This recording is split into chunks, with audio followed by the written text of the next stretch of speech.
Hello dear students, કેમ છો બધા? કેવી ચાલે છે preparation? Welcome to our channel physics કે ફંડે તો ફંડામેન્ટલ ઓફ ફિઝિક્સ. આજે આપણે ધોરણ 12નું ચેપ્ટર નંબર 1 ધેટ ઇઝ વિદ્યુત ભાર અને ક્ષેત્રનું બીજું લેક્ચર લઈને આવ્યા છીએ. પહેલા લેક્ચરમાં આપણે ઓલરેડી પ્રસ્તાવના અને ઇલેક્ટ્રોસ્ટેટિક શ્રેણી શું છે એ આપણે સમજી ગયા અને એના આધારે આપણે એક સરસ મજાનો માર્ચ 2023 બોર્ડમાં પૂછાયેલો પ્રશ્ન પણ કર્યો. આજે આપણે વાત કરવાના છીએ ઇલેક્ટ્રોસ્કોપ શું છે, એના પછી વિદ્યુત ભાર, અને જો સમય વધશે તો આપણે એના ઉપર ડિસ્કશન કરશું વિદ્યુત ભારના ગુણધર્મોની. ઓકે, તો ચલો સ્ટાર્ટ કરીએ આજનું લેક્ચર. ટાઈમ વેસ્ટ કર્યા વગર ફટાફટ સ્ટાર્ટ કરશું આજનું લેક્ચર. ઇલેક્ટ્રોસ્કોપ કોને કહેવાય? સૌથી પહેલાં દરેકના મગજમાં આવે કે ઇલેક્ટ્રોસ્કોપ શું છે. તો ઇલેક્ટ્રોસ્કોપ એક એવી રચના છે જેમાં કોઈપણ પદાર્થ પર રહેલા વિદ્યુત ભારની માહિતી મેળવી શકીએ છીએ. ઇલેક્ટ્રોસ્કોપ એક એવી રચના છે જે કોઈપણ પદાર્થ પર રહેલા વિદ્યુત ભારની માત્ર માહિતી આપે છે કે આની અંદર વિદ્યુત ભાર છે કે નહીં, તે જ. આના પર કયો વિદ્યુત ભાર છે એ જણાવી શકતું નથી. એટલે કે ઇલેક્ટ્રોસ્કોપની અમુક મર્યાદાઓ છે. માત્ર ને માત્ર એ આપણને શું આપે છે? જસ્ટ વિદ્યુત ભાર, પદાર્થ પર રહેલા વિદ્યુત ભારની માહિતી આપે છે. તો ચલો સ્ટાર્ટ કરીએ અને લખતા જઈએ સાથે સાથે. ઇલેક્ટ્રોસ્કોપ એક એવી રચના છે, હે ને? ઇલેક્ટ્રોસ્કોપ એક એવી રચના છે માહિતી આપે છે.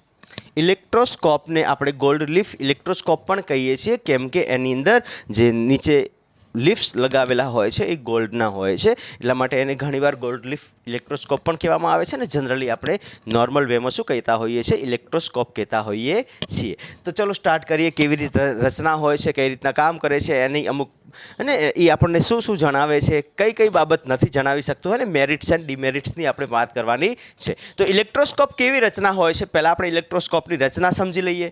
સૌથી પહેલાં હું અહીંયા રચના બનાવું છું. ઇલેક્ટ્રોસ્કોપ અલગ અલગ વેસલ્સમાં હોય છે અને કાચના વેસલ્સમાં, કાચ એટલે અને કાચના વાસણમાં હોય છે, કાચની બરણીમાં હોય છે. તો હું નોર્મલ અહીંયા એક ફિગર બનાવું છું, બરોબર? અને કાચની એક આપણી પાસે બરણી છે, માનો કે ફોર એક્ઝામ્પલ કાચની શું છે, અહીંયા બરણી છે. અને આ બરણીમાં ઉપર આપણે જે કહેવાય કે જે ઉપર એનો જે નેક હોય છે, અને જે ઉપરનો આ ભાગ છે એ ભાગને નેક કહેવાય. એ નેકમાં એક એ જ શેપનું એક બૂસ્ટ લગાવવામાં આવે છે અને એ બૂસ્ટની અંદર એક હોલ કરી દેવામાં આવે છે અને એ હોલમાં આપણે એક વિદ્યુત પ્રવાહ મતલબ વિદ્યુત વાહક સળિયો જે છે એ સળિયો નાખી દેવામાં આવે છે.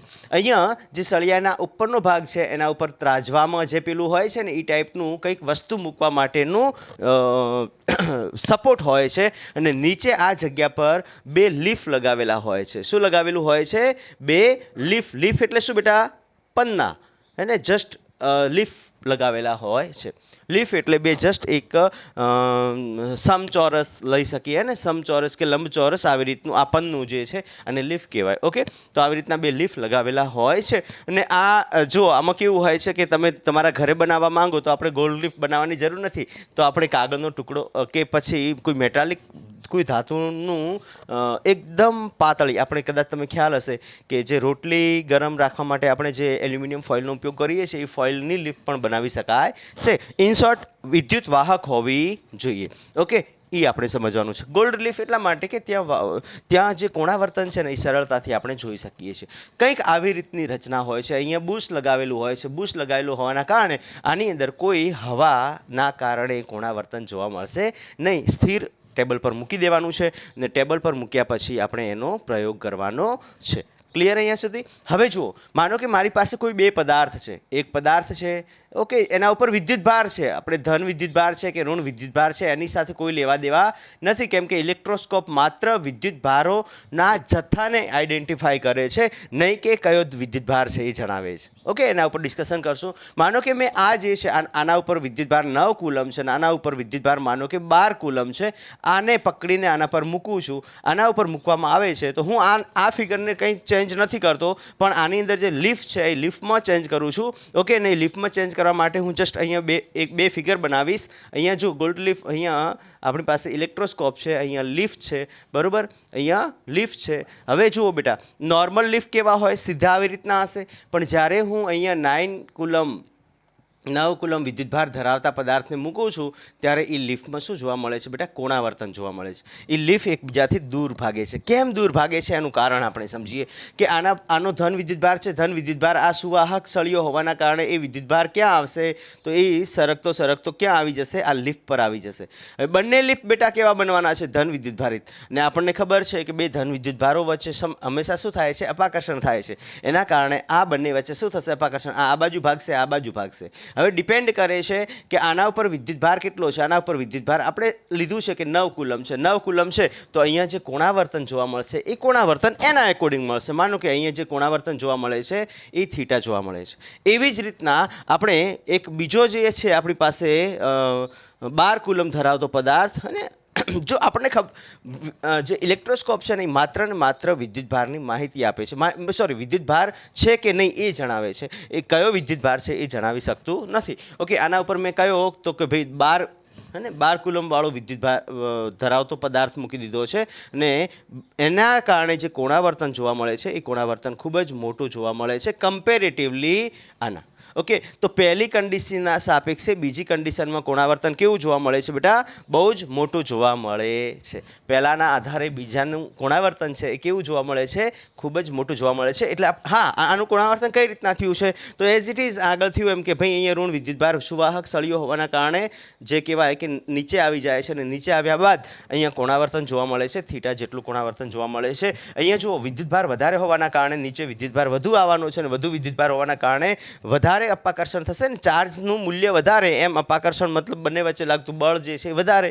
બરોબર, કુલંબીય બળ આપણે ભણવાના છીએ આગળ. ઓકે, જેના કારણે કોણાવર્તન કેવું થવાનું છે? વધુ થવાનું છે. તો આપણે એમ કહી શકીએ કે આ પદાર્થ એટલે કે પહેલા પદાર્થ કરતાં બીજા પદાર્થ પરનું વિદ્યુતભારનું મૂલ્ય વધુ છે. કયો વિદ્યુતભાર છે એ જાણી શકતા નથી. તો ઇલેક્ટ્રોસ્કોપ માત્ર ને માત્ર શું દર્શાવે છે?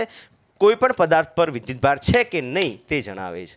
ઓકે, કયો વિદ્યુતભાર છે એ જણાવી શકતું નથી. તો આપણે જે વ્યાખ્યા લખી છે, વ્યાખ્યાના એકોર્ડિંગ આપણે જોઈએ તો એવી ઇલેક્ટ્રોસ્કોપ એક એવી રચના છે જે પદાર્થ પર રહેલા વિદ્યુતભારની માહિતી આપે છે. માહિતી આપે છે એટલે કે વિદ્યુતભાર છે કે નહીં તે જણાવે છે. ક્લિયર બેટા? ઓકે, તો અહીંયા આપણે સ્ટેપ બાય સ્ટેપ થોડા મુદ્દાઓ છે એ મુદ્દાઓ લખી દઈએ. પહેલાં તમે આ ફિગર બનાવી દો સાઈડમાં, અને પછી આપણે સ્ટેપ બાય સ્ટેપ એક એક કરીને મુદ્દો લઈએ.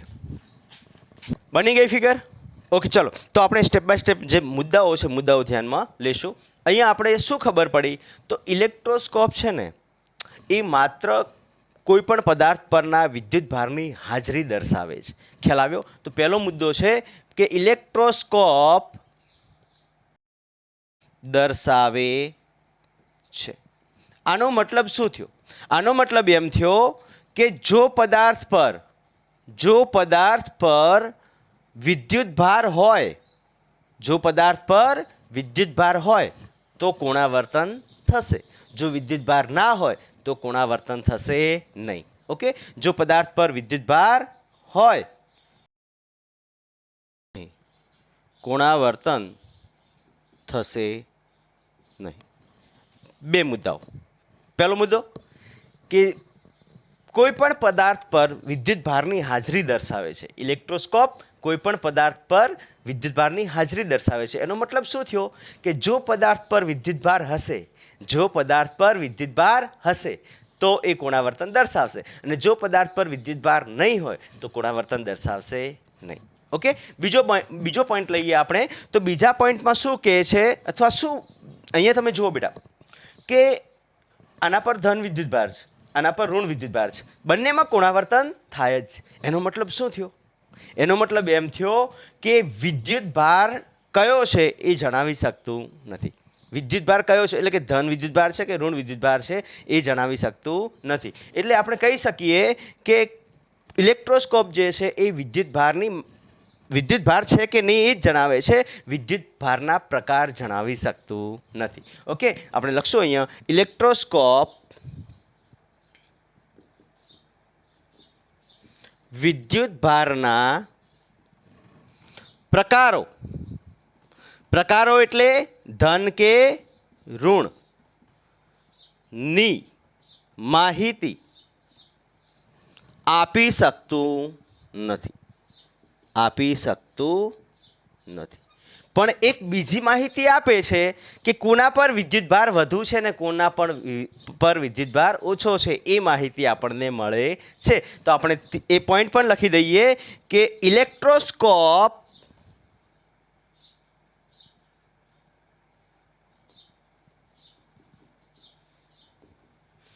પદાર્થ પર રહેલા વિદ્યુતભારના જથ્થાની માહિતી આપી શકે છે. એનો મતલબ શું થયો કે જો કોણાવર્તન વધુ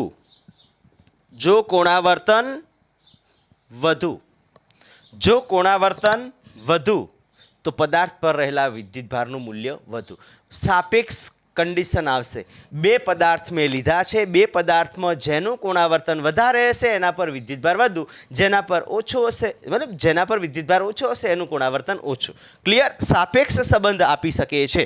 બરોબર કે નહીં? સાપેક્ષ સંબંધ વધુ કોનામાં વધુ છે ને કોનામાં ઓછો છે એ જ માહિતી આપણને મળી શકે છે. જો કોણાવર્તન વધુ તો વિદ્યુતભાર વધુ, અને જો કોણાવર્તન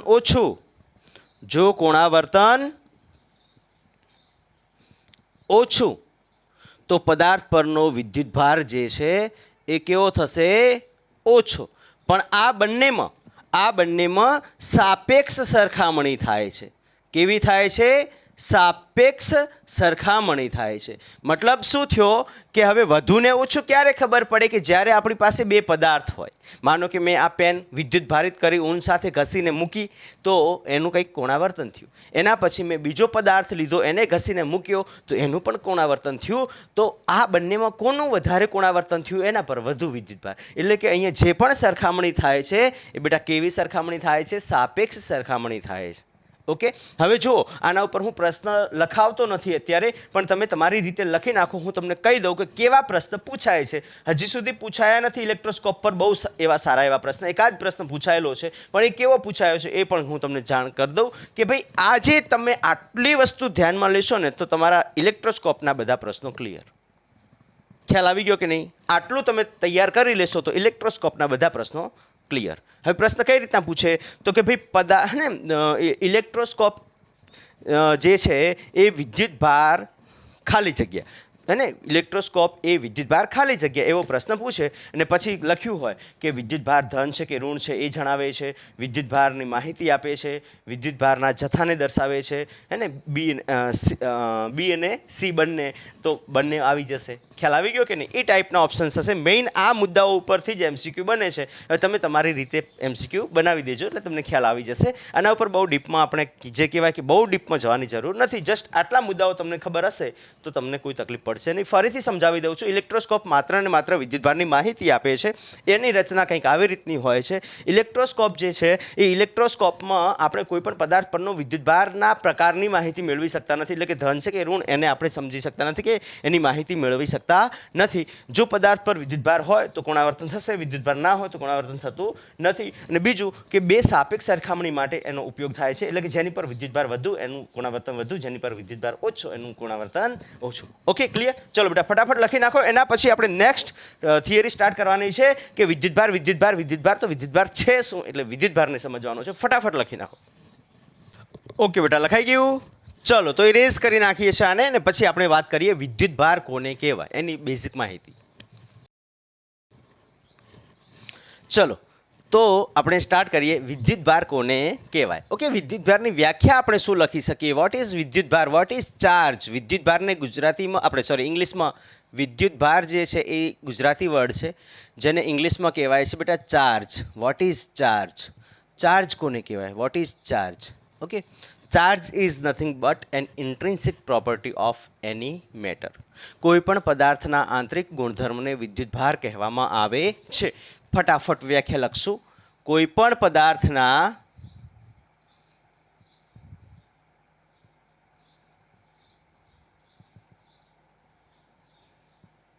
આંતરિક ગુણધર્મને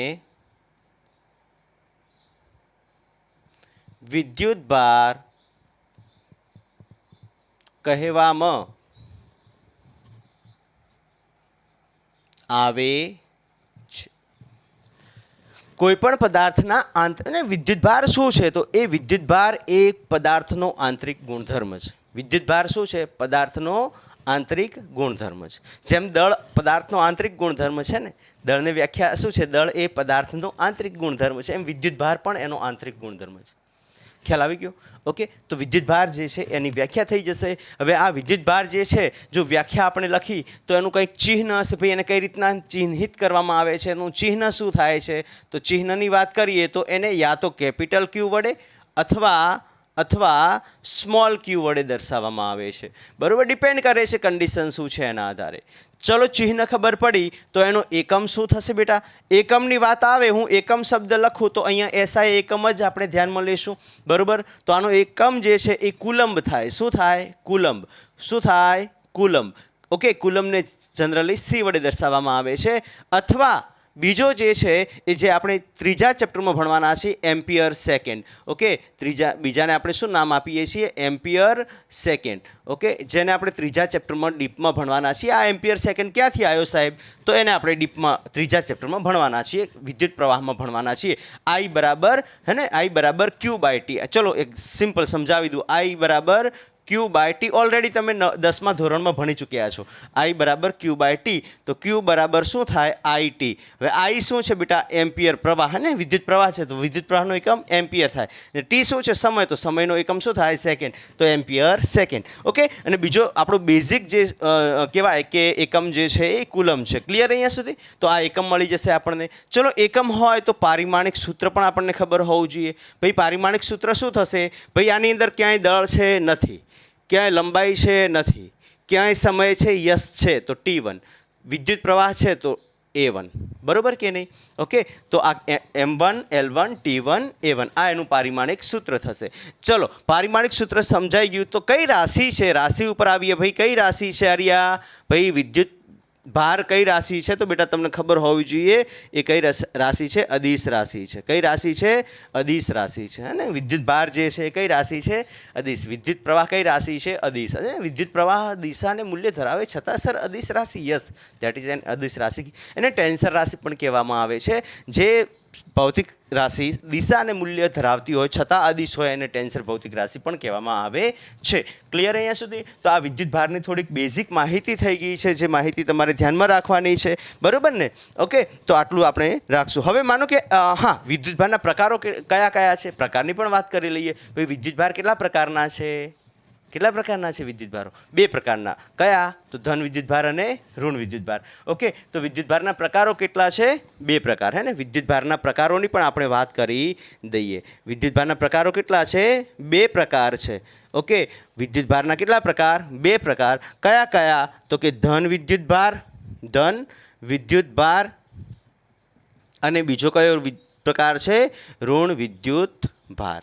આ 2 એના પ્રકાર છે. બીજી ખૂબ જ મહત્વની વાત એ છે કે વિદ્યુત ભારો હંમેશા દળ ધરાવે, અથવા વિદ્યુત ભાર કોઈ પણ પદાર્થ વિદ્યુત ભારિત થાય છે તો એમાં યા તો દળ ગુમાવાય છે યા તો દળ મેળવાય છે. ડિપેન્ડ કરે છે કોના પર? કે ધન વિદ્યુત ભારિત થાય છે કે ઋણ વિદ્યુત ભારિત થાય છે. જો ઋણ વિદ્યુત ભારિત થશે તો દળ મેળવશે, જો ધન વિદ્યુત ભારિત થશે તો દળ ગુમાવશે. કેમ? એને આપણે સમજશું. કેમ કે જ્યારે ઘસવામાં આવે છે ને ત્યારે કોનું ટ્રાન્સફર થાય છે? આપણે ગુણધર્મોમાં એને ડિસ્કશન ડીપમાં કરશું, અત્યારે નથી કરતા. ઓકે, તો આપણે અહીંયા લખી દઈએ ખાલી કે ભાઈ વિદ્યુત ભારો હંમેશા દળ સાથે આવે. હંમેશા દળ સાથે આવે. હવે ડિપેન્ડ કરે છે કે વિદ્યુત ભાર કેવો છે એના આધારે દળ કોનામાંથી ઘટશે ને કોનામાં વધશે. એ ડિપેન્ડ કરે છે. કયા આધારે? તો એ ડિપેન્ડ કરે છે ધન વિદ્યુત ભારિત થાય છે કે ઋણ વિદ્યુત ભારિત થાય છે એના આધારે. તો એ આપણે એના ગુણધર્મોમાં અભ્યાસ કરશું. તમે ફટાફટ આટલા પોઈન્ટ્સ લખી નાખો. ને આટલા પોઈન્ટ લખ્યા પછી હવે વાત એ આવે છે કે જો વિદ્યુત ભારો દળ સાથે આવતા હોય, અને બીજો પોઈન્ટ મેં વાત આગળ પણ કરી કે જેમ વિદ્યુત ભાર જે છે એ પદાર્થનો આંતરિક ગુણધર્મ છે તો દળ પણ આંતરિક ગુણધર્મ છે. તો વિદ્યુત ભાર અને દળમાં તફાવત શું છે? ફટાફટ આટલું લખી નાખો. એના પછી વિદ્યુત ભાર અને દળના તફાવત હું તમને લખાવી દઉં અને પછી એને સમજાવી દઉં. ઓકે, ફટાફટ લખી નાખો. ચાલો બેટા, તો આપણે હવે ડિસ્કશન કરવા જઈ રહ્યા છે વિદ્યુત ભાર અને દળના તફાવત. બહુ મહત્વના તફાવત છે, થોડા ધ્યાનમાં રાખવાના છે અને થોડાક સમજવાના છે. તો આપણે ફટાફટ, એટલા માટે મેં લખીને રાખ્યું છે કે આપણો ટાઈમ જે કહેવાય કે લખવામાં જે ટાઈમ વેસ્ટ થાય છે ને એ ટાઈમ વેસ્ટ ન થાય, વિડીયો નાનો બને. ચલો ફટાફટ, કેમ કે આપણે મુદ્દાઓ ઘણા કવર કરવાના છે. પદાર્થ પર રહેલો જે વિદ્યુત ભાર છે એ ધન, ઋણ કે શૂન્ય હોઈ શકે છે. કોઈ પણ પદાર્થ પરનો વિદ્યુત ભાર ધન, ઋણ કે શૂન્ય હોઈ શકે છે. માનો કે મેં કોઈ તો માનો ગ્લાસ લઈએ ને, ગ્લાસ કાચનો સળિયો છે. કાચના સળિયાને જો હું માથાના વાળ સાથે ઘસું, કાચના સળિયાને જો હું માથાના વાળ સાથે ઘસું, અત્યારે તટસ્થ છે, આની અંદર કોઈ વિદ્યુત ભાર નથી. આને મેં ઇલેક્ટ્રોસ્કોપ પર મૂક્યું તો ઇલેક્ટ્રોસ્કોપે કોઈ કોણાવર્તન દર્શાવ્યું નહીં, મતલબ આના પર વિદ્યુતભાર કેટલો? શૂન્ય. બરોબર કે નહીં? પણ જો આ જ કાચના સળિયાને મેં માથાના વાળ સાથે ઘસ્યો છે ને માથાના વાળ સાથે ઘસીને પછી ઇલેક્ટ્રોસ્કોપ પર મૂકીશ તો એ મને શું દર્શાવશે? કોણાવર્તન દર્શાવશે. પણ કોણાવર્તન માત્ર દર્શાવશે, માહિતી આપે છે કે વિદ્યુતભારિત થયો છે એટલી. પણ જો મારે જાણવું હોય કે ધન છે કે ઋણ, તો મારે ઇલેક્ટ્રોસ્ટેટિક શ્રેણી પર જવું પડશે. માથાના વાળ સાથે કાચનો સળિયો ઘસવાના કારણે માથાના વાળ ધન બનશે, કાચનો સળિયો ઋણ બનશે. બરોબર કે ઋણ વિદ્યુતભારિત થાય છે. એ જ સળિયાને મેં પકડીને ઊન સાથે ઘસી નાખ્યો તો ઊન ધન બનશે, ઊન ઋણ બનશે ને કાચનો સળિયો ધન બની જશે. એ રિલેશનના આધારે આપણે ડિસ્કશન કરવાની છે. એટલે કે આપણને એટલી માહિતી મળી કે કોઈ પણ પદાર્થ છે એના પરનો વિદ્યુતભાર ધન, ઋણ કે શૂન્ય હોઈ શકે છે. જ્યારે કોઈ પણ પદાર્થ પરનું દળ ક્યારેય શૂન્ય ના હોય. કોઈ પણ, માનો કે નાનામાં નાનો પાર્ટિકલ ઇલેક્ટ્રોન લઈ લો ને, તો ઇલેક્ટ્રોનનું દળ પણ 9.11 × 10⁻31 kg છે કે નથી? 9.11 × 10⁻31 kg દળ ધરાવે છે ઇલેક્ટ્રોન. મતલબ કોઈ પણ પદાર્થ એવો નથી,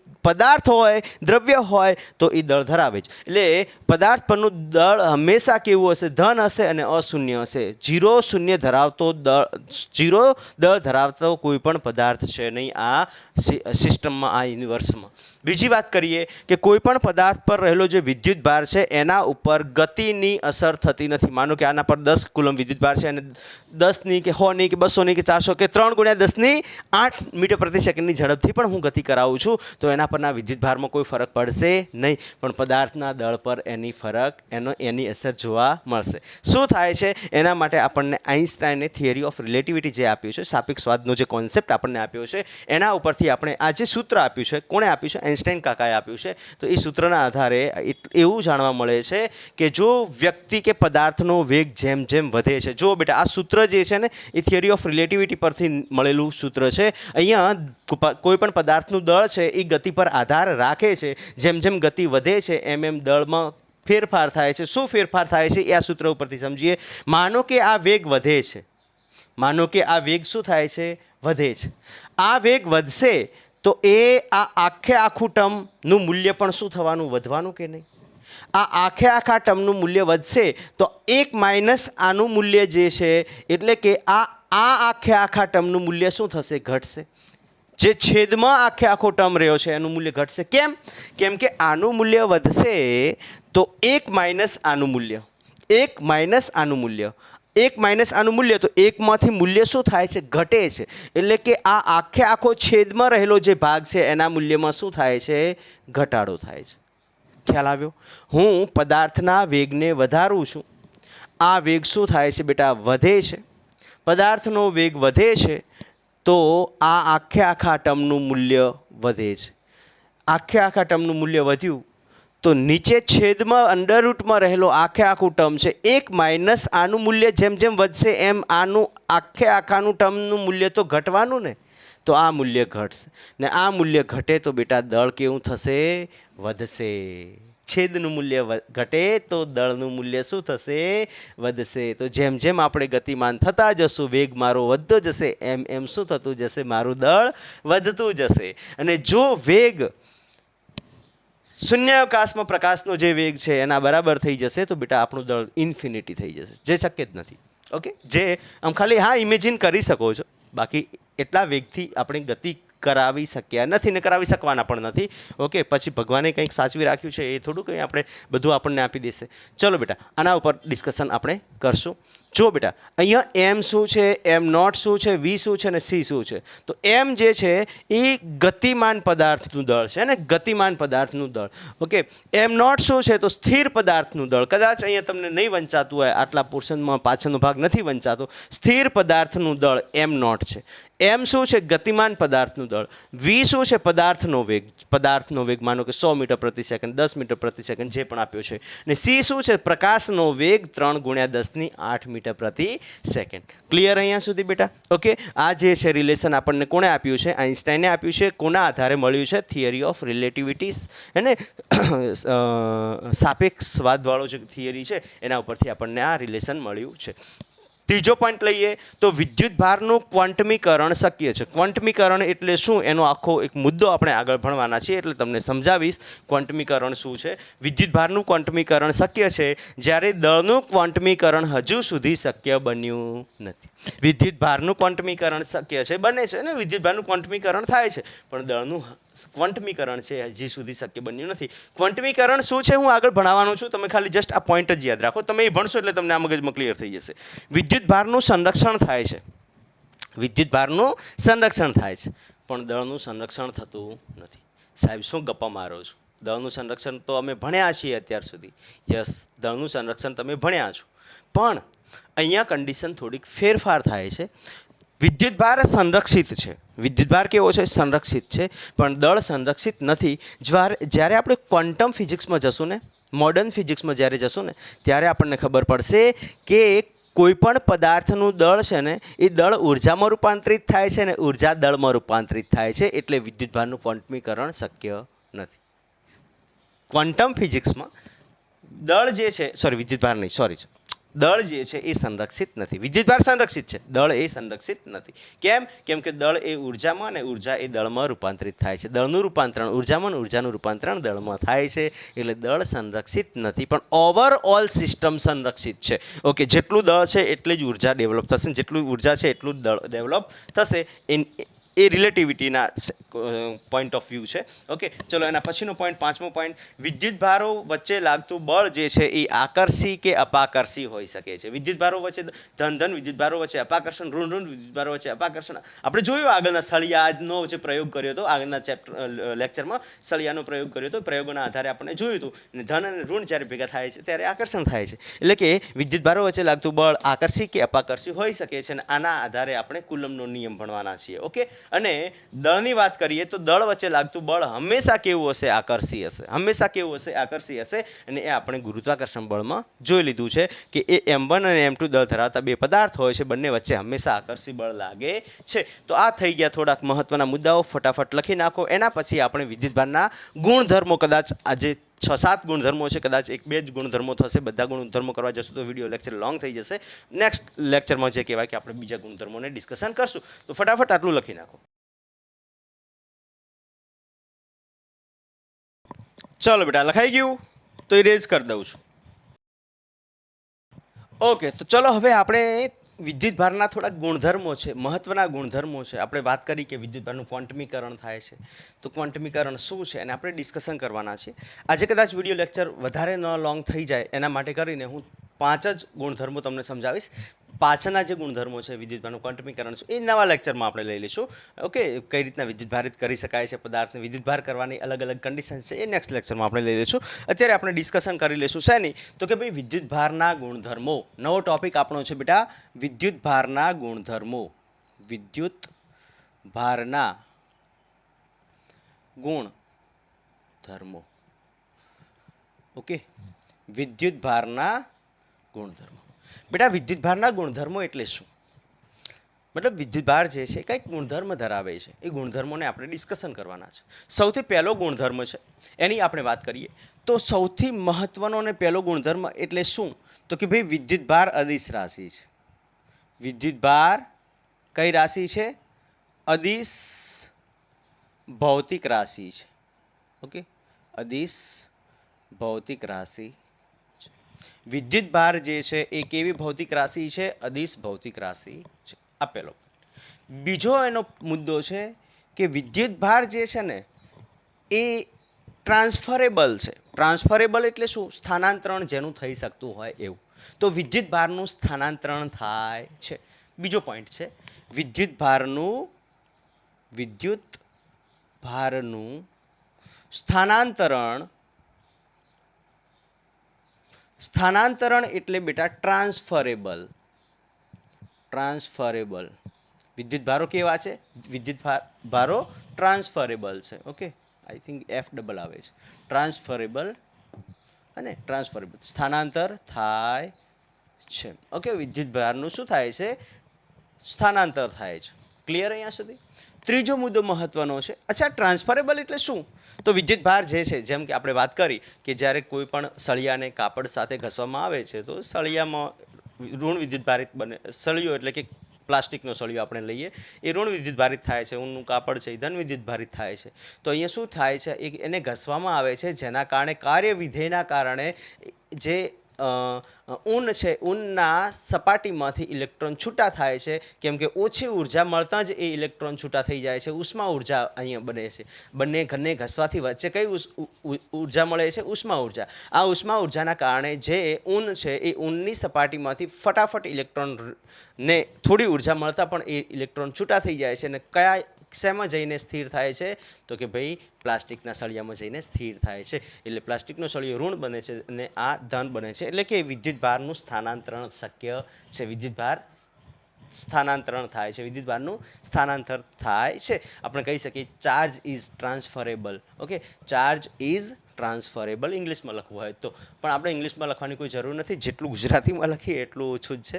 ઓકે, ચલો આગળ વાત કરીએ. હવે આપણે વિદ્યુત ભારનું સ્થાનાંતરણ થાય છે. બીજું નેક્સ્ટ કે વિદ્યુત ભાર હંમેશા દળ સાથે આવે છે. વિદ્યુત ભાર હંમેશા દળ સાથે આવે છે. ચાર્જ ઓલવેઝ કમ્સ વિથ માસ.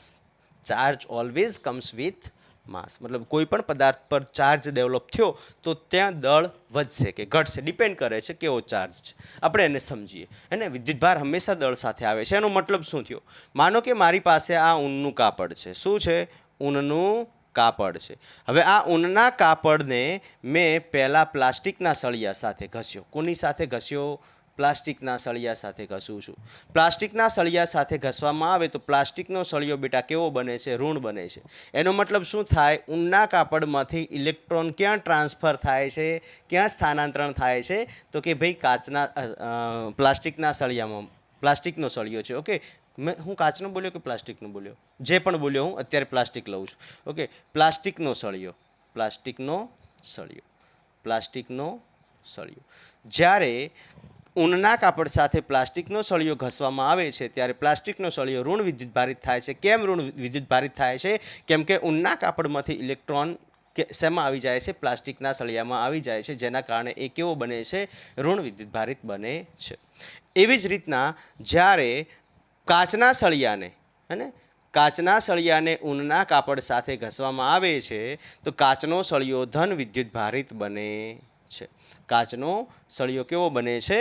ધન વિદ્યુત ભારિત થાય છે. એનો મતલબ શું થયો? કાચના સળિયે પોતાના ઇલેક્ટ્રોન કોને આપી દીધા? ઊનને આપ્યા. મતલબ જો તમે કે બીજો જે ગુણધર્મ છે વિદ્યુત ભારનું સ્થાનાંતરણ થાય છે, ચાર્જ ઇઝ ટ્રાન્સફરેબલ, એ અહીંયા જોવા મળે છે કે જ્યારે પ્લાસ્ટિકનો સળિયો હું કોની સાથે? ઊન સાથે ઘસું છું ત્યારે પ્લાસ્ટિકનો સળિયો ઋણ બને છે. મતલબ ઊન પોતાના ઇલેક્ટ્રોન્સ કોને આપી દે છે? પ્લાસ્ટિકને આપી દે છે. અને કાચનો સળિયો જ્યારે ઊન સાથે ઘસું છું ત્યારે કાચનો સળિયો પોતાના ઇલેક્ટ્રોન્સ ઊનને આપી દે છે. જેના કારણે ઊન ઋણ વિદ્યુત ભારિત બને છે અને કાચનો સળિયો ધન બને છે. અહીંયા આ કિસ્સામાં ઊન ધન વિદ્યુત ભારિત બનશે અને પ્લાસ્ટિકનો સળિયો ઋણ વિદ્યુત ભારિત બનશે. હવે જુઓ બેટા, અહીંયા આપણને ખબર છે કે ઇલેક્ટ્રોન હંમેશા દળ ધરાવે છે. અને ઇલેક્ટ્રોનનું દળ કેટલું છે? તો 9.11 × 10⁻31 kg દળ છે. તો બેટા મને એમ કહો કે અહીંયા પ્લાસ્ટિકના સળિયાનું દળ વધશે કે ઘટશે? તો અહીંયા આપણે વાત કરીએ કે દળ જે છે એ શું થાય છે? વધે છે. કયા કિસ્સામાં? પ્લાસ્ટિકનો સળિયો અહીંયા ઋણ બન્યો છે. જો પ્લાસ્ટિકનો સળિયો ઋણ બને તો એ ઇલેક્ટ્રોન મેળવે છે અને ઇલેક્ટ્રોન દળ ધરાવે છે, એટલા માટે પ્લાસ્ટિકનો સળિયો કેટલો ઋણ થાય છે એના આધારે એનું દળ છે એ શું થાય છે? વધે છે.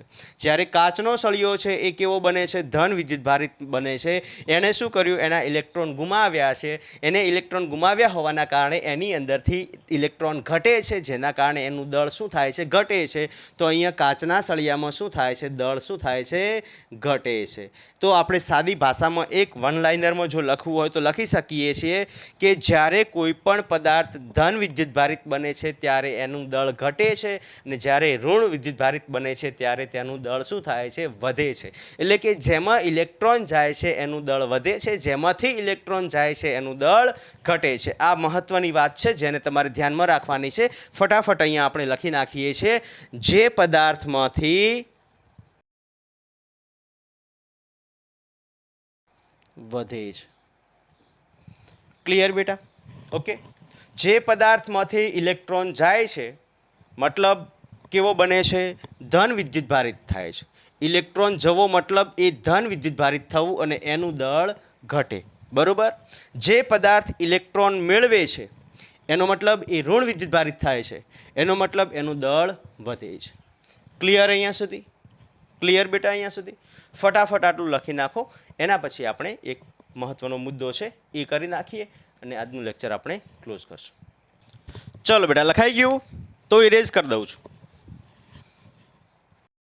તો હવે આપણે ચોથા ગુણધર્મની વાત કરશું. ચોથો ગુણધર્મ શું છે?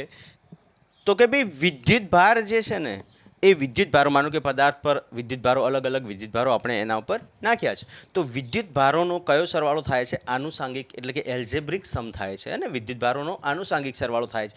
કેમ આનુષાંગિક સરવાળો થાય છે? કેમ કે અદિશ રાશિ છે. ખ્યાલ આવ્યો? કેમ આનુષાંગિક સરવાળો થાય છે?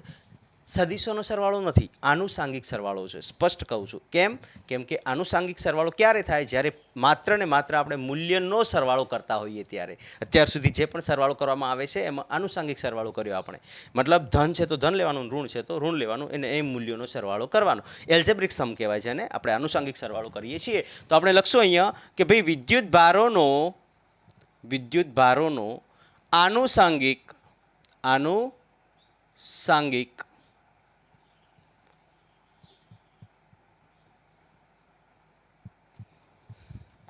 સરવાળો થાય છે. ઓકે. આનુષાંગિક સરવાળો એટલે કે એલ્જેબ્રિક સમ. ઓકે. આનુષાંગિક સરવાળાનો મતલબ શું થાય? એલ્જેબ્રિક સમ થાય છે. ઓકે. આનો મતલબ શું એને આપણે સમજીએ. માનો કે કોઈ પદાર્થ છે મારી પાસે. આ પદાર્થની અંદર +6 વિદ્યુતભાર છે, -2 વિદ્યુતભાર છે, +2 વિદ્યુતભાર છે, +4 વિદ્યુતભાર છે, -3 વિદ્યુતભાર. આવી રીતના વિદ્યુતભારો છે, હે ને? Q1 Q2 Q3 Q4 Q5 આવી રીતના વિદ્યુતભારોનું વિતરણ થયેલું છે. માઇનસ માનો કે આપણે અહીંયા 1 વિદ્યુતભાર કરી દઈએ. ઓકે. આટલે સમજવા માટે આપણે. તો ભાઈ આ પદાર્થ પરનો કુલ વિદ્યુતભાર કેટલો? તો કુલ વિદ્યુતભાર શોધવા માટે આપણે શું કરશું? Q બરાબર Q1 + Q2 + Q3 + Q4 + Q5 + Q6. Q1 કેટલું છે? તો +6 પ્લસ Q2 કેટલું છે? તો કે -2 પ્લસ Q3 કેટલું છે? તો કે -1 પ્લસ સરવાળો તો બધામાં થશે, પણ જે ધન છે એને ધન લેવાનું, ઋણ છે એને ઋણ લેવાનું. એને એલ્જેબ્રિક સમ કહેવાય, આનુષાંગિક સરવાળો કહેવાય. બરોબર? Plus -3 plus +2 plus +4. આનો તમે સરવાળો કરો બેટા તો તમે જુઓ -3 -2 -5 -1 એટલે -6. આની સાથે આ 6 કટ થઈ જશે, 6 એટલે વધશે શું? +6 વિદ્યુતભાર વધશે. સરવાળો. તો આ પદાર્થ પરનો કુલ વિદ્યુતભાર કેટલો? તો કે ભાઈ +6 કુલમ. આના પરનો કુલ વિદ્યુતભાર કેટલો? તો કે ભાઈ +6 કુલમ. એટલે કે વિદ્યુત ભારોનો આનુષાંગિક સરવાળો થાય છે. આ એક એનો ગુણધર્મ છે. હવે નેક્સ્ટ વાત કરીએ કે વિદ્યુત ભાર સંરક્ષિત છે. આપણે વાત કરી હતી તફાવતમાં દળ અને વિદ્યુત ભારના તફાવતમાં જે વાત કરી હતી એના એકોર્ડિંગ કે વિદ્યુત ભાર જે છે એ કેવો છે? સંરક્ષિત છે. તો કઈ રીતના સંરક્ષિત છે? એનો મતલબ શું થાય છે? હાઉ ઇટ ઇઝ સંરક્ષિત, હાઉ ઇટ ઇઝ કન્ઝર્વડ, એની વાત કરવાની છે. ફટાફટ લખી નાખો, એના પછી આપણે આગળ વધીએ. લખાઈ ગયું? ચલ, તો નેક્સ્ટ પાંચમો છેલ્લો મુદ્દો, આ ચેપ્ટરનો છેલ્લો, મતલબ આ લેક્ચરનો છેલ્લો મુદ્દો. પછી લેક્ચર લેન્ધી થઈ જશે, તમે જોશો નહીં. ઓકે, તમારે ભણવાનું છે, પ્રોપર ધ્યાન આપીને ભણવાનું છે અને વ્યવસ્થિત રીતે ભણવાનું હોવાના કારણે હું અહીંયા ઘણા મુદ્દાઓ લેવા કરતાં જે મુદ્દાઓ લઉં છું એ ક્વોલિટીવાળા મુદ્દાઓ લઉં છું. ફટાફટ આપણે વાત કરશું, અહીંયા ડિસ્કશન કરશું. વિદ્યુત ભાર કેવો છે? વિદ્યુત ભારનું સંરક્ષણ થાય છે. સંરક્ષણ શબ્દ આવે એટલે આપણા મગજમાં ડાયરેક્ટ એક જ વાત આવે, સાહેબ એ બનતો નથી, નાશ પામતો નથી. આવે કે ના આવે? આવે જ. પણ અહીંયા એ વાત ખોટી પડે છે. કેમ ખોટી પડે છે? ખૂબ જ મને ઘણા બધા જગ્યાએ તમે સાંભળ્યું હશે કે ભાઈ સંરક્ષણ શબ્દ આવે એટલે નાશ પામતો નથી કે બનતો નથી. આ વાત આવે સાહેબ, ઓકે રાઈટ છે વાત, ખોટી, એમની વાત ખોટી નથી. પણ અહીંયા આ કિસ્સામાં એ વાત ખોટી પડે છે. આ કિસ્સામાં એની વાત ખોટી પડે છે. કેમ કે અહીંયા આખું તંત્ર અલગ કરેલું હોવું જોઈએ તો જ એ વાત રાઈટ પડશે. તો આપણે લખી શકીએ કે વિદ્યુત ભારનું સંરક્ષણ શું છે? તો અલગ કરેલા તંત્ર પર કુલ વિદ્યુત ભાર હંમેશા અચળ રહે છે. આ હંમેશા રાઈટ છે. અલગ કરેલા તંત્ર પર કુલ વિદ્યુત ભાર હંમેશા અચળ રહે છે. આ ઓલવેઝ રાઈટ વાત છે, હંમેશા માટે સાચી વાત છે. પણ આપણે જો પેલું લખીએ કે charge can neither be created nor be destroyed, વિદ્યુત ભાર બનતો નથી કે નાશ પામતો નથી, ખોટી વાત. વિદ્યુત ભાર બને છે ને નાશ પામે પણ છે. પણ એક સ્પેસિફાય શબ્દ વાપરવાનો છે. જ્યારે પણ તમે લખો ત્યારે એ સ્પેસિફાય શબ્દ જો નહીં હોય તો તમારી થિયરી, તમારી કોન્સેપ્ટ મતલબ ખોટો પડશે. ઓકે, આપણે મેઇન રાઈટ કોન્સેપ્ટ સમજવાનો છે. એ રાઈટ કોન્સેપ્ટને આપણે સમજીએ કે વિદ્યુત ભારનું સંરક્ષણ એટલે શું. તો સિમ્પલ, વિદ્યુત ભારનું સંરક્ષણ થવું એનો મતલબ શું થયો? હું અહીંયા લખું છું કે અલગ કરેલા તંત્રમાં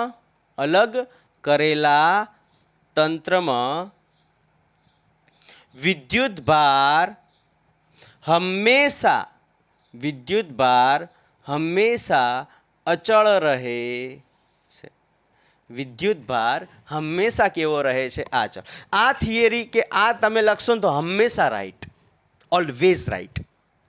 પણ જો તમે પેલું લખશો ને કે વિદ્યુત ભાર બનતો નથી કે નાશ પામતો નથી, તો એ હંમેશા રાઈટ નથી, ખોટું જ છે. હંમેશા રાઈટ નહીં, ખોટું જ છે. કેમ ખોટું છે એ સમજો. તો સાહેબ સંરક્ષણની વાત આવી છે તો એ ખોટું કઈ રીતના હોઈ શકે? સંરક્ષણની વાત આવે તો એ ખોટું કઈ રીતના હોઈ શકે? તો હું સમજાવું છું. મોડર્ન ફિઝિક્સમાં બહુ જ, ક્વોન્ટમ ફિઝિક્સમાં બહુ જ મસ્ત રીતના એક્સપ્લેન કરેલું છે ને, એ એક્સપ્લેનેશન હું તમને અત્યારે સમજાવવાનો છું. ઓકે, તો અલગ કરેલા તંત્રમાં વિદ્યુત ભાર હંમેશા કેવો રહે છે? અચળ રહે છે. અને માનો કે તમારે પેલું લખવું છે કે વિદ્યુત ભાર બનતો નથી કે નાશ પામતો નથી, તો એના માટે શું કરશો? તો એના માટે એક કન્ડિશન છે. એવું લખવું હોય તો લખી શકાય છે, પણ એના માટે એક કન્ડિશન છે કે વિદ્યુત ભાર એકલો ક્યારેય બનતો નથી કે નાશ પામતો નથી, હંમેશા જોડમાં બને છે અને જોડમાં નાશ પામે છે. ખબર પડી?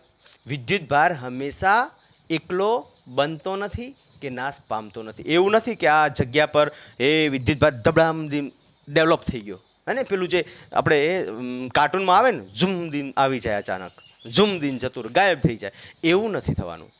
એકલો ક્યારેય બનતો નથી ને એકલો ક્યારેય નાશ પામતો નથી. આ શબ્દ સ્પેસિફાય હોવો જોઈએ. હા, વિદ્યુત ભાર ક્યારેય બનતો નથી, નાશ પામતો નથી, આ ન લખી શકાય, પણ લખી શકાય કે વિદ્યુત ભાર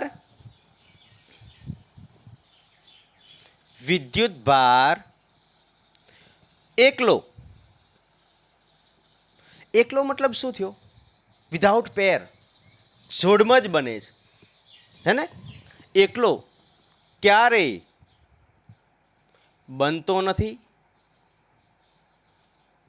કે નાશ પામતો નથી. ખૂબ મહત્વનો મુદ્દો છે બેટા. વિદ્યુત ભાર આ શબ્દ જો ના આવ્યો તો તમારી આ વ્યાખ્યા ખોટી. વિદ્યુતભાર ક્યારેય બનતો નથી કે નાશ પામતો નથી આ વાત ખોટી પડી જશે. વિદ્યુતભાર બને પણ છે અને નાશ પણ પામે છે, પણ પેરમાં. પેર પ્રોડક્શન, પેર ઇન્હેલેશન આવે છે. સમજાવું છું હમણાં કઈ રીતના એને સમજશું આપણે. ઓકે, આ શબ્દ ખાસ યાદ રાખજો. વિદ્યુતભાર એકલો ક્યારેય બનતો નથી કે નાશ પામતો નથી. આ મગજમાં સ્પષ્ટ રાખજો બેટા.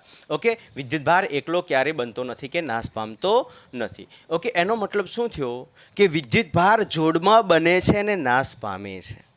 અલગ કરેલા તંત્રમાં વિદ્યુતભાર જે છે એ વિદ્યુતભાર જોડમાં બને છે અને જોડમાં નાશ પામે છે.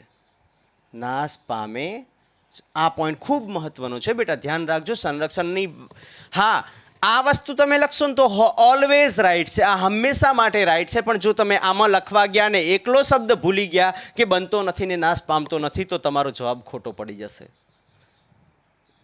જો કોન્સેપ્ટ તમારા ટીચરને ખબર હશે તો, અધરવાઇઝ આઈ ડોન્ટ નો, સાચું પણ પડી શકે છે. વિદ્યુતભાર જોડમાં બને છે અને જોડમાં નાશ પામે છે. સમજીએ કઈ રીતના. તો સૌથી પહેલાં આ વસ્તુને સમજવા માટે હું પેર પ્રોડક્શન સમજાવું તમને. પેર પ્રોડક્શન ઇંગ્લિશ વર્ડ યાદ રાખશો તો ઘણું સારું છે. જોડ પ્રોડક્શન, ઉત્પાદન. જોડમાં ઉત્પાદન.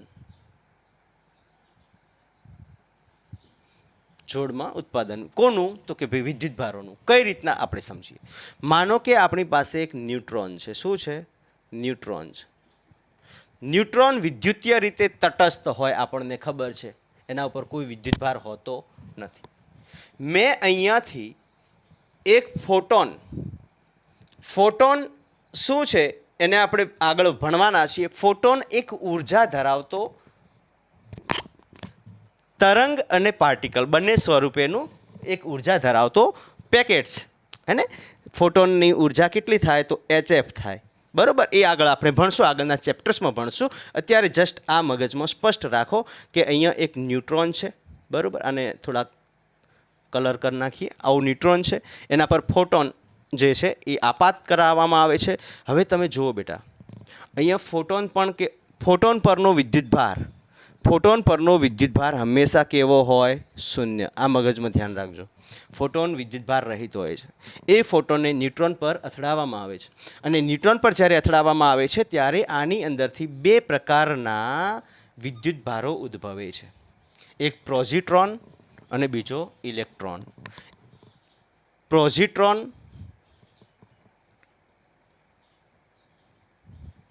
અને બીજો ઇલેક્ટ્રોન. આ બે પ્રકારના વિદ્યુતભારોનું ઉત્પાદન થાય છે. એટલે કે પોઝિટ્રોન ધન વિદ્યુતભારિત, ઇલેક્ટ્રોન ઋણ વિદ્યુતભારિત. તમે જુઓ બેટા, અથડામણ પહેલાં ન્યુટ્રોન સાથે જ્યારે ફોટોન અથડાય છે ત્યારે આ તંત્રનો કુલ વિદ્યુતભાર કેટલો છે? શૂન્ય. અથડામણ બાદ પણ કુલ વિદ્યુતભાર બેટા, આનો વિદ્યુતભાર પણ ઇલેક્ટ્રોનના વિદ્યુતભાર જેટલો જ થવાનો છે. 1.67 × 10⁻⁻ જે છે 11. ઓકે, તો અહીંયા કુલ વિદ્યુતભાર કેવો થવાનો છે? સમાન વિદ્યુતભાર થવાનો છે. હે ને? અહીંયા કુલ વિદ્યુતભાર Q બરાબર શું થશે? તો +E - E = 0.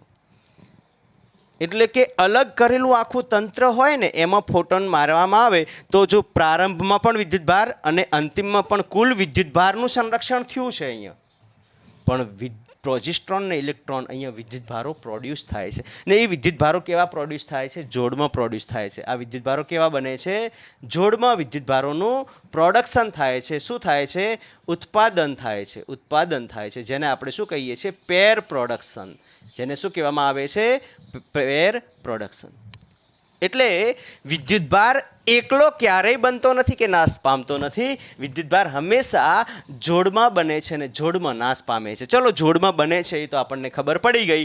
પેર પ્રોડક્શનથી આપણે જોડમાં બને છે એ ખબર પડી ગઈ. ફટાફટ આટલું લખી નાખો એટલે હું પેર ઇન્હેલેશન, પેર નાશ કઈ રીતના પામે છે એની વાત કરીએ. ફટાફટ આટલું પહેલાં લખી નાખો.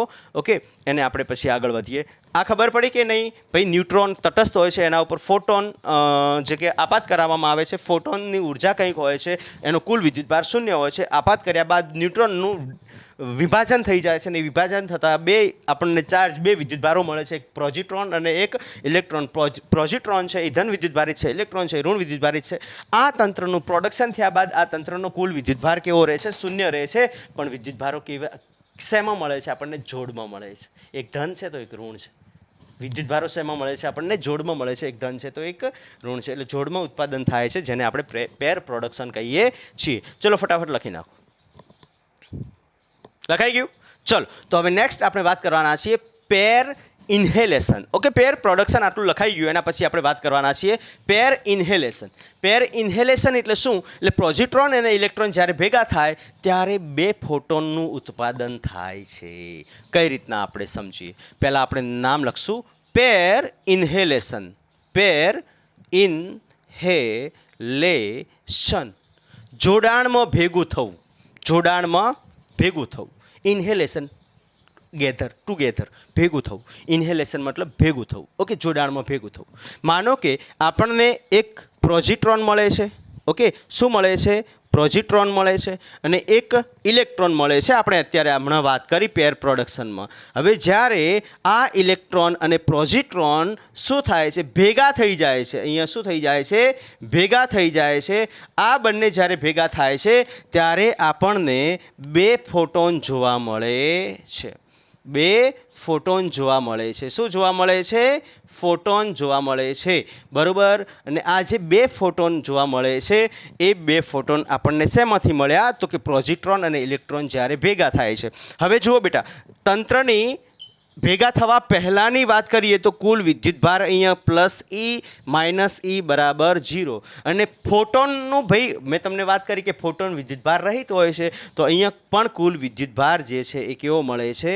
શૂન્ય. એટલે કુલ વિદ્યુતભારનું તંત્રમાં અલગ કરેલા તંત્રમાં કુલ વિદ્યુતભાર હંમેશા કેવો રહેવાનું? અચળ રહેવાનું. અથવા આપણે કહી શકીએ કે વિદ્યુતભાર જે છે એ જોડમાં બને છે અને જોડમાં નાશ પામે છે, પણ ક્યારેય એકલો બનતો કે નાશ પામતો નથી. ઓકે, તો આ થઈ જાય છે પેર ઇન્હેલેશન. જ્યારે પ્રોઝિટ્રોન અને ઇલેક્ટ્રોન ભેગા થાય છે એ વખતે આને આપણે છે ને ડીપમાં ભણવાના છીએ ન્યુક્લિયસમાં.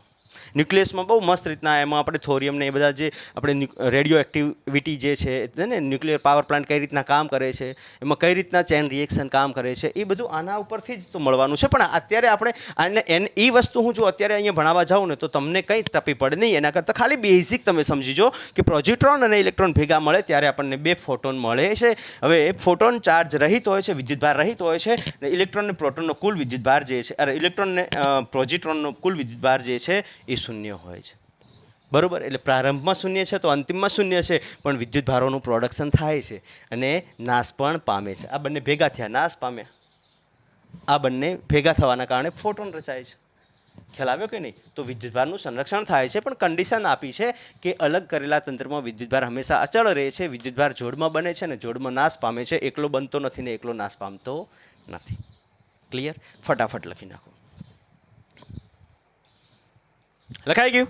ચલો તો આજનું લેક્ચર અહીંયા સુધી જ રાખશું. નેક્સ્ટ લેક્ચરમાં આપણે જે કહેવાય કે વિદ્યુતભારનું ક્વોન્ટમીકરણ શું છે, વિદ્યુત પદાર્થને વિદ્યુતભારિત કઈ રીતના કરવામાં આવે છે, વિદ્યુતભાર ઇનવેરિયન્ટ છે, બધાથી અલગ જ છે.